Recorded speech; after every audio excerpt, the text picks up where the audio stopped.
Ayan, nakapag-bike ulit tayo after 2 years. Hi, darling!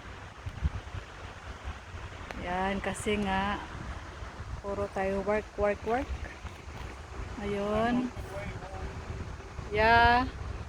Ang ganda ng lugar, yung aking stress reliever, ang ganda ng tunog ng daloy ng tubig.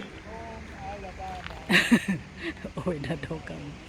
Ayan, lino ng tubig, oh. Ayan, dito kami sa bench, nakaupo saglit. Ayan, di ba ganda? Ito yung pang namimiss ko. Ayan, ganito, oh. Ang aking bike. Ang aking pinundar. Ilang taon na ba ito? 4 years. Hindi ko na matandaan.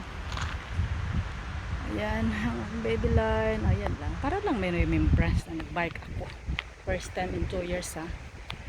So, ayan. Siyempre yung ating harapan. O, diba? Saan ba yan? Libre yan. Yun. Ang tahimik ng paligid. So, ayan na lang. Bye-bye.